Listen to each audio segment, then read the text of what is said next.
It's 3 a.m. and I decided to do the best thing that I can ever do, which is to entertain you guys, to dance for the audience, as they like to say, especially since I noticed a good news. Let's talk a little bit about the Covington case. A lot of people might not remember it because in the internet land, if something happens last year, it's almost as if it's ages ago. The Covington case really shows why a lot of people don't like journalists anymore. And people think that this is because Donald Trump, because he calls the press the enemy of the people, when in reality, even in my country, when in the Trumpfless place, people still don't like journalists. Because believe it or not, the journalist profession is that of a vulture. You have tragedies, you have bad things happening, and yet the journalist is there to make some money. The pursuit of the sensationalism has often landed journalists on the ire of the public. Let's see this grandmother getting hit by the car again in slow motion, coming right back after the commercial break. In fact, here's something more recently that happened in my country. There was this nasty fire at a club called Collective, where dozens of people found their death in a burning inferno. And you had journalists sitting on the sidewalk with their cameras on while everyone was trying to rush in to help people to do their best in order to provide first aid. You had these guys just sitting there filming. And obviously, it kind of irritates the public. It's like, can you put your camera down, por favor, and, help or get the fuck out of the way? But this is their job. I kind of understand it in a way so that the people can be informed over what happened. But when you're on the scene of the crime and you actually see the human suffering and misery, and then you notice like a guy with a camera there filming, kind of agitates people, kind of makes them not like this profession very much. And then you have the big brain journalists. I remember one in my country where he was talking with this old woman, a victim of rape. And he was asking her, like, what happened? Well, I went to the bathroom. And what happened? Well, apparently he was there and he locked the door behind me. And what happened? Well, he forced me to take off my clothes. And what happened? And then he took off his clothes. And I was like, Jesus, man, what the fuck do you want? Do you want the woman to describe to you a rape porn novel in front of the audience? Like, is that really you're seeking for clicks? But, at least that's the type of journalist that I have in my country. Unfortunately, when I look in the West, I see that almost every single journalist, especially in Britain, and on certain left-leaning publications, and right-leaning as well, they are this new type of journalist, the activist journalist. The journalist that is not there to tell you the news, the journalist that is not there to tell you the truth and the whole truth. No, he's there to push a political message onto you. He is there to influence the reader in a specific direction. And I guess this is the type of journalist that people are incredibly annoyed by, because when truth doesn't adjust the journalist worldview, well, then maybe we can manipulate the truth a little bit. Either not talk about the whole truth or hide certain things or simply just not cover certain topics. And people are starting to notice this.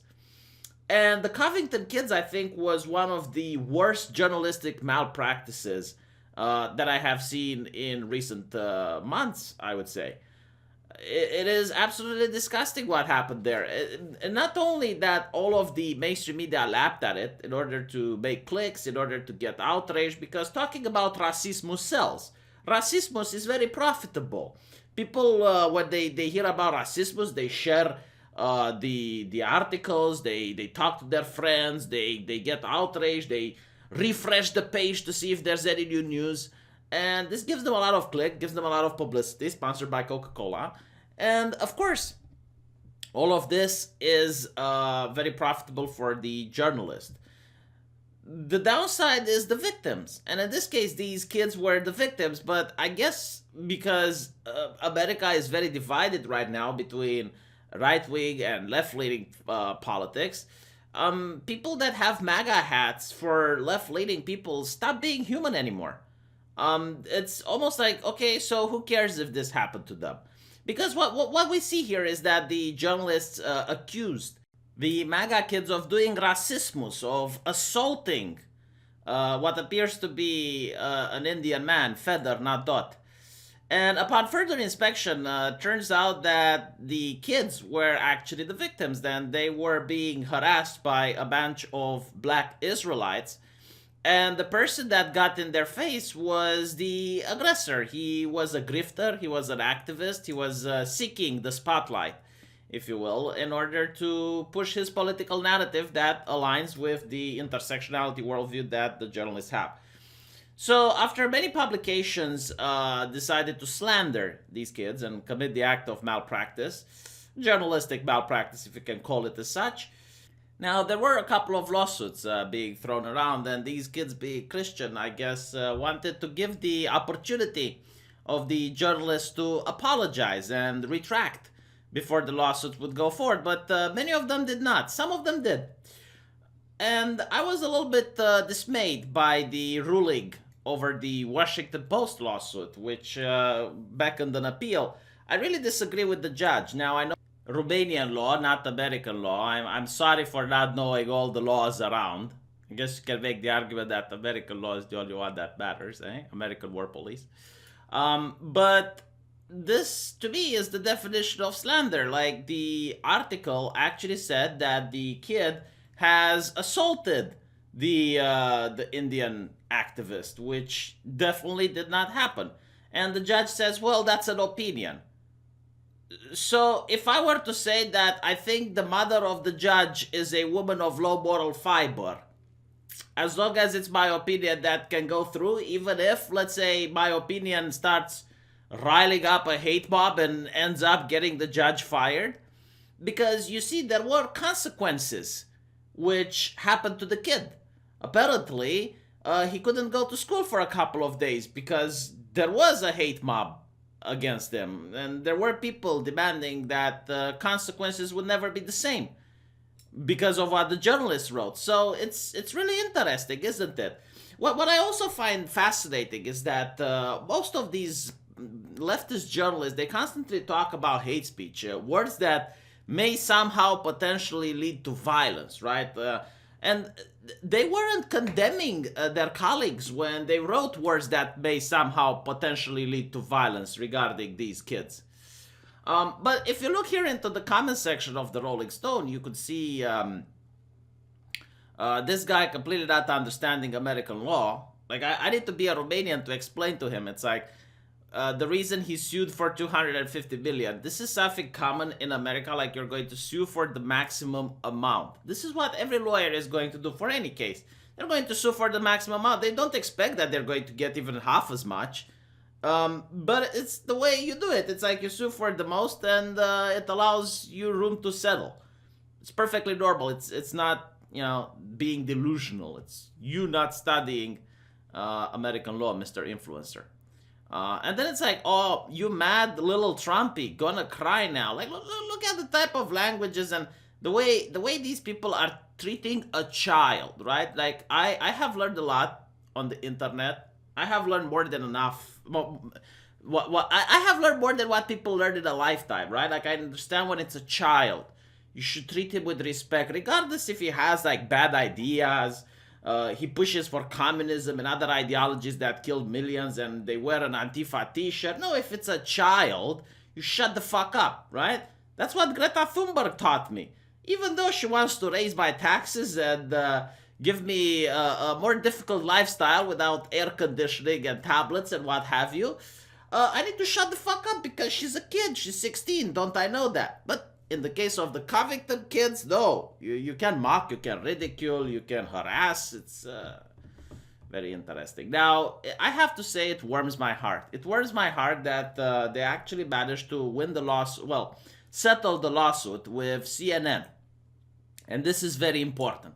Now, the main thing is that they refuse to say how much they settled the lawsuit for, which probably comes from a non-disclosure agreement within the contract.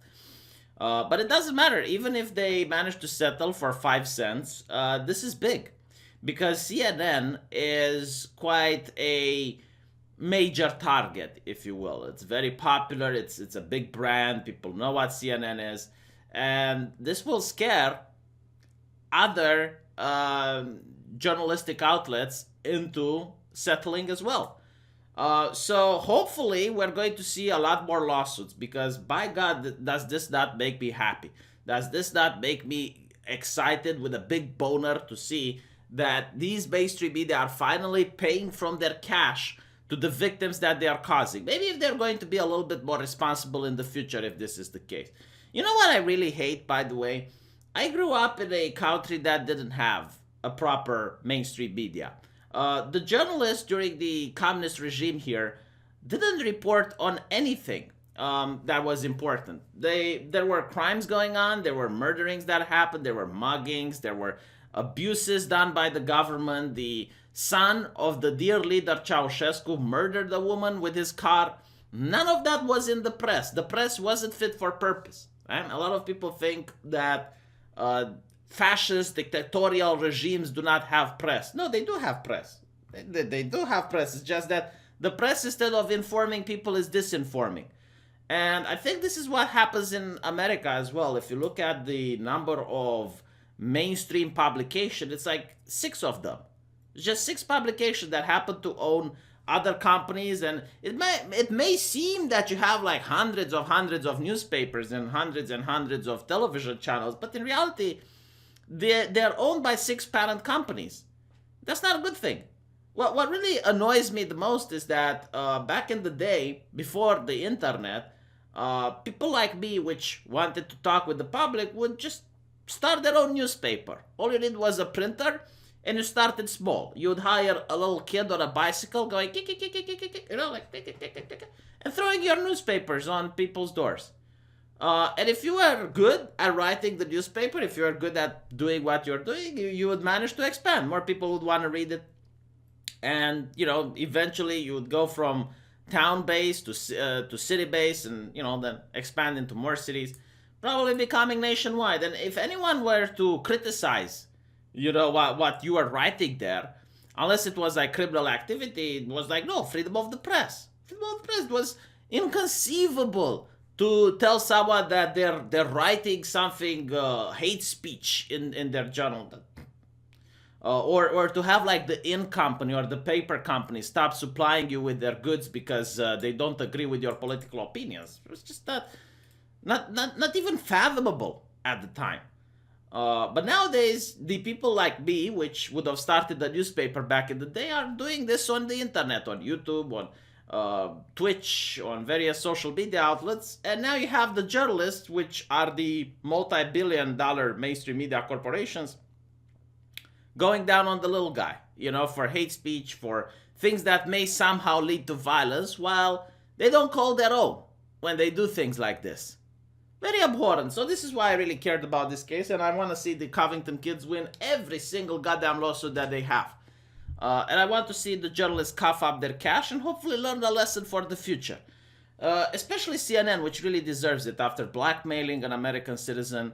I think hashtag CNN blackmail was trending for a while.